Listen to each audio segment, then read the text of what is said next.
24 घंटे के अंदर ही 3 एयरप्लेन और एक हेलीकॉप्टर क्रैश हो गए। कहीं कनाडा एयरलाइन, कहीं जेजू एयरलाइन और कहीं नेपाल में ही हेलीकॉप्टर क्रैश हो गए। यहाँ पर एक के बाद एक एक्सीडेंट क्यों हो रहे हैं? मेरा मतलब कि इतनी एडवांस टेक्नोलॉजी होने के बावजूद भी इतनी प्लेन क्रैश क्यों हो रही हैं?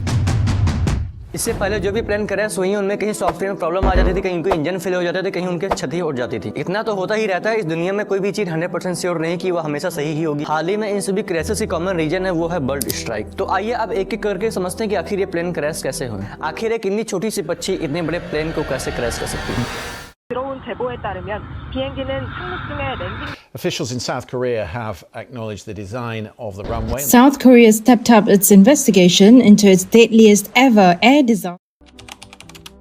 जेजू एयरलाइन के बोइंग 737 जो प्लेन बैंकॉक से मुआन की ओर उड़ान भर रहा था। इस एयरप्लेन में 175 पैसेंजर्स और 6 ड्राइवर मेंबर शामिल थे। उन्हें इस बात का अंदाजा बिल्कुल नहीं था कि उनके साथ कुछ देर में क्या होने वाला। आखिर एक इतनी छोटी सी पक्षी उनकी जर्नी कैसे खत्म कर सकती है सिवाय 2 लोगों को छोड़ करके। यह प्लेन थाईलैंड की बैंकॉक से साउथ कोरिया की मुआन काउंटी की ओर उड़ान भर रहा था। सुबह 9 बजे प्लेन के उतरने के पहले प्रयास में कंट्रोलिंग टावर को पक्षी टकराने की सूचना दी जाती है। कुछ मिनट बाद पायलट मैडे की चेतावनी देता है और फिर प्लेन को लैंडिंग कराने की कोशिश करता है। इस वीडियो में आप साफ साफ देख सकते हैं कि एयरप्लेन के लैंडिंग गियर को एक्टिवेट किए बिना ही बड़ी लैंडिंग हुई है।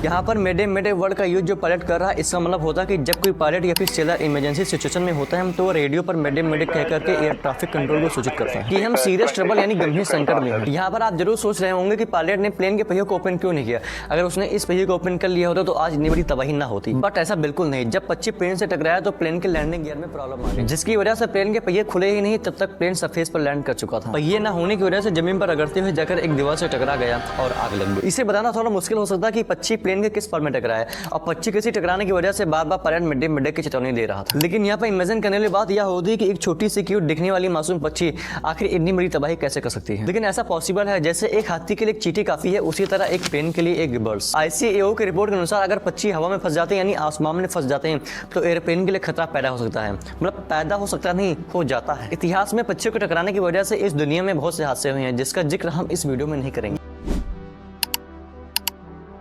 यह जेजू एयरलाइन की पहली और खतरनाक घटना थी जो दिल दहला देने वाली थी। ऐसे ही साउथ कोरिया में 15 अप्रैल 2002 को हुई थी जो बीजिंग से आ रहा था। एयर चाइना का बोइंग 767 प्लेन एक पानी से टकरा गया और 129 लोग मौत की नींद में सो गए। ऐसे ही साउथ कोरिया की धरती पर 3 से 4 बार खतरनाक घटनाएं हो चुकी हैं। ये टॉपिक साउथ कोरिया पर था, इसलिए मैंने इसे ज्यादा हाईलाइट किया है क्योंकि एयरप्लेन क्रैशेस लगभग हर देशों में होते हैं। हालांकि जेजू एयरलाइन के CEO किम इबे ने सिर झुकाकर माफी मांगी है। अब बात करते हैं कि अजरबैजान की प्लेन कैसे क्रैश हुई। अजरबैजान एयरलाइन का विमान J2 8243 जो बाकू से ग्रोजनी की ओर जा रहा था, जो रनवे के क्षेत्र में गोलीबारी का शिकार हो गया, जिसके बाद प्लेन को अपना रास्ता डाइवर्ट करना पड़ा। लेकिन दुर्भाग्यवश इस प्लेन का कॉन्टैक्ट टूट गया और यह क्रैश हो गया, जिसमें 67 लोग सवार थे और 38 लोग मारे गए। आपको समझाने के लिए हमने बस एक ओवरव्यू दिया है। अब शुरू होती है इसकी असली कहानी। आपने इसे पहले ही जान लिया कि ये प्लेन बाकू से ग्रोजनी की ओर जा रहा था। जानकारी के तौर पर आपको बता दूं, बाकू अजरबैजान की राजधानी है और यह कैस्पियन सागर के पश्चिमी तट पर है और ग्रोजनी रूस के प्रसिद्ध चेचन गणतंत्र की राजधानी है। यह कॉकस क्षेत्र में सुनझा नदी के किनारे बसा हुआ है। जब प्लेन क्रैश हुई तो अमेरिकी अधिकारियों ने दावा कि रूस ने इस प्लेन को मार गिराया है और उन्होंने रूस को ही जिम्मेदार ठहराया। वहीं दूसरी तरफ यूक्रेनी राष्ट्रपति जेलेंस्की ने दावा किया कि प्लेन के धड़ में जो क्षति हुई है वह एयर डिफेंस मिसाइल की वजह से हुई। आपको क्या लगता है रशिया ऐसा करेगा?